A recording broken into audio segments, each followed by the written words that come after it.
que démarrer une entreprise avec un CAPEX qui est élevé, c'est une bonne idée quand on n'a pas beaucoup d'expérience? Donc, ce que je me suis rendu compte de mon côté, c'est que c'est peut-être pas la meilleure option, puis voici pourquoi. Donc, c'est quoi le CAPEX? C'est le Capital Expenditure. Donc, c'est toutes les dépenses en capital.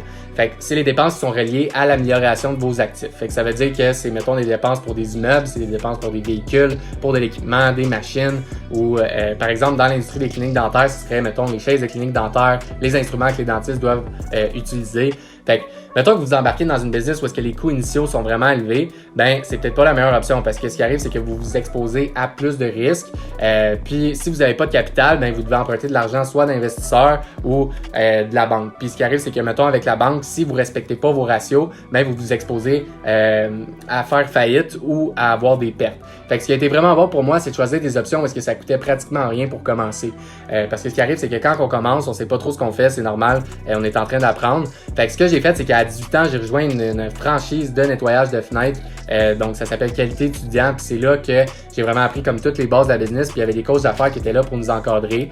Puis on était une gang de jeunes qui étaient là ensemble pour se motiver. On sortait le soir pendant l'hiver à faire du porte-à-porte pour aller chercher nos clients, même s'il faisait moins 20 dehors. Fait que ça a été vraiment bon pour moi de commencer avec ça parce que dans le fond, pour starter, j'avais besoin d'acheter l'équipement pour faire du nettoyage de fenêtres. J'avais besoin de l'équipement comme des échelles pour vider les gouttières, une machine à pression, puis c'était pas mal ça qui était nécessaire.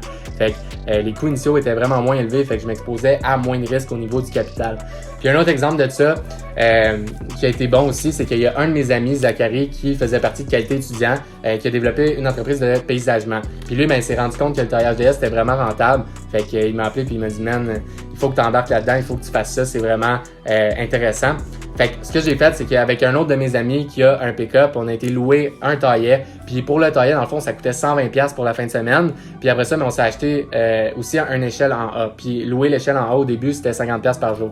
Fait que tu sais, avec 110$ par jour, ben c'était notre coût qui était nécessaire pour avoir l'équipement pour pouvoir faire le taillage des haies. Fait que là, on a été en porte-à-porte, puis on a été chercher nos clients comme ça. Puis à la fin de la saison, à force de développer nos skills, puis de développer notre efficacité, ben on a été capable d'aller générer jusqu'à 1000$ chaque par jour. Fait que ça a été vraiment intéressant pour moi d'y aller avec des options parce que ça coûtait pratiquement rien pour commencer. Puis c'est là que j'ai pu développer mes compétences sans m'exposer à trop de risques. Fait que je fais juste documenter les leçons que j'apprends pendant mon parcours entrepreneurial.